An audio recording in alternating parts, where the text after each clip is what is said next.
Hi, everybody. I want to talk to those of you who are not happy about the election of the new president. There's been a lot of anger, a lot of judgment, a lot of attack on people who voted for him. Number one, that is so not the way. That is, I'm reminded of Martin Luther King saying, you have very little morally persuasive power with people who can feel your underlying contempt.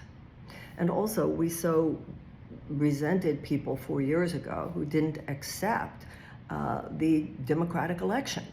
Biden won. Well, this year, Trump won. And we want to be gracious, magnanimous losers, okay? But we want to get about the business of making sure that we win in 2026. So there are a couple things I want to talk to you about. Number one is checking our own low-level emotional expression at the door, because it does not help.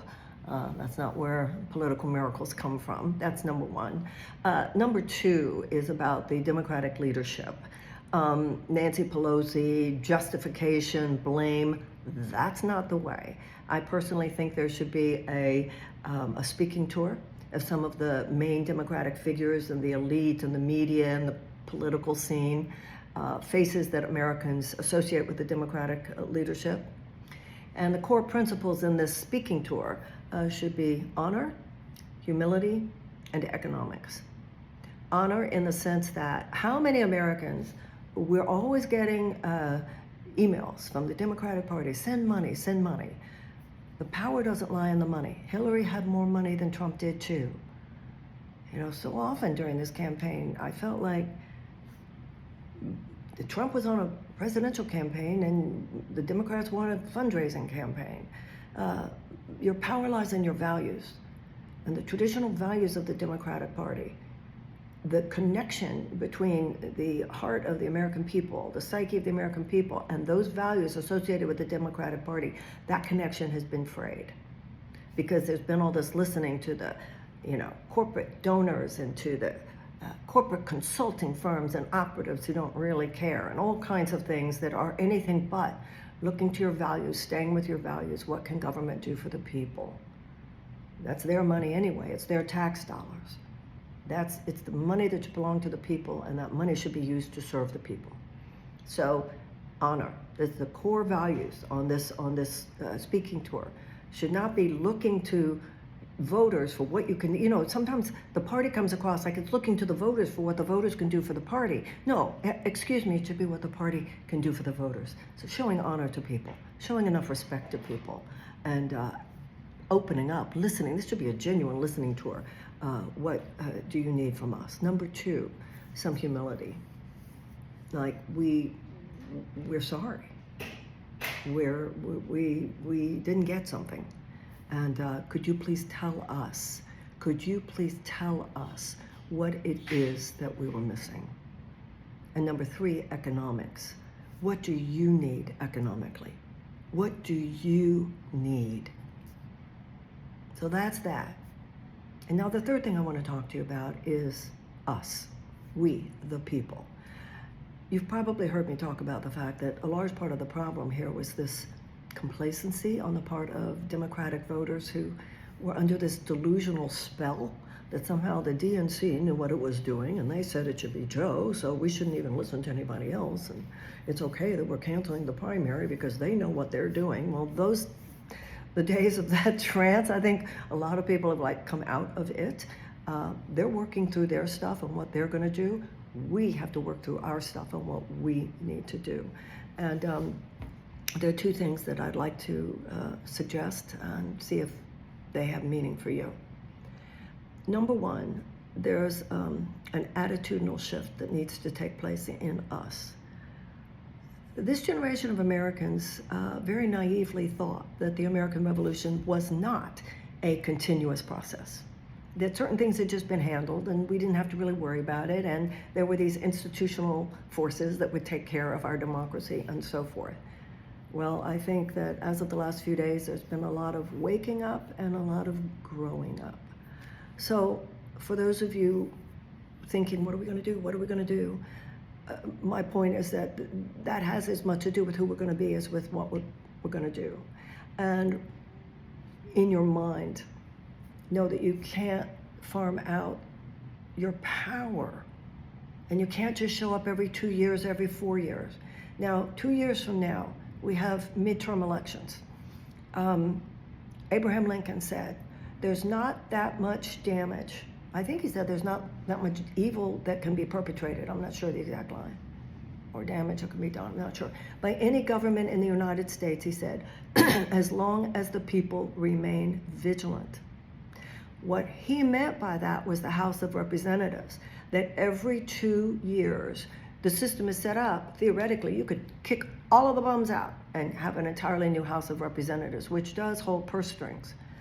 Now, because of incumbency and gerrymandering and power of incumbency and resources towards that, it's not as easy as it was during his time, but we can reclaim the power. So what I would say to you is right now, not a year from now, right now, put your intention on, we're going to get the House back in 2026. And you're not going to assume that the DNC will know how to do that. You yourself, in your own congressional race, because everybody has a congressional race, those 435 people in the House of Representatives. And the second thing I would say about that is get involved in the primaries. None of this vote blue no matter who, because this is what happens. When political parties, and they both do this, when they are recruiting candidates, this is what they ask. Can you self-fund? Because their idea, because what they say, can you self-fund? You know what they're really saying? Do you have $1 million lying around? $1 million that, you know, you could just kind of risk and like going to the racetrack or something like that. So then we wonder, well, why aren't the policies that are passed in Washington policies that serve the people? It's because the people, for the most part, aren't there, and even those who are, they so oftentimes these days get sucked into the system once they get there and so forth. We ourselves have to be involved on the primary level, and you need to ask the questions that you feel are important. And so that's, you know, one of the things I used to say on my campaign was, each and every one of us, there's a characterological shift. We need to start seeing political activism as simply a layer of a well-lived, meaningful life. And that has to be on the local level as well, and on the states, which it's not just that certain forces now have the Senate and probably the House and the Supreme Court and the White House.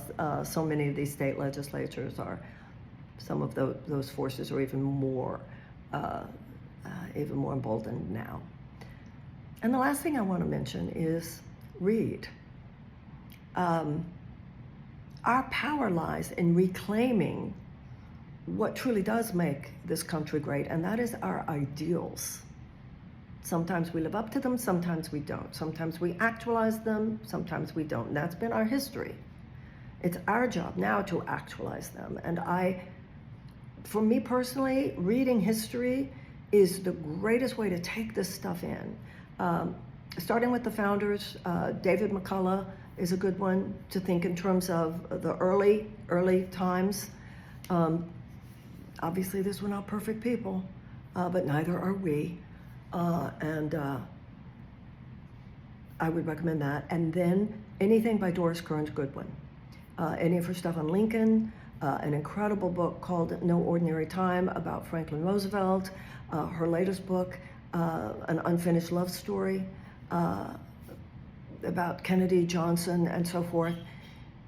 For me, when I read about the personal application of these principles in actual events and actual people's lives, it's like, oh, I get it.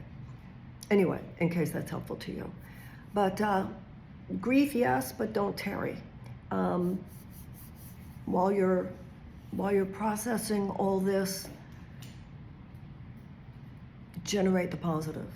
Generate the intention that this is going to change in 2026. Generate the intention that we're not going to just let a few Democratic elite determine how this is going to go, because they have presided over an age of the fraying of the real deep psychological and emotional connection with the people that the Democratic Party used to represent. Okay, time to get going, create a new chapter, and we can. See you later.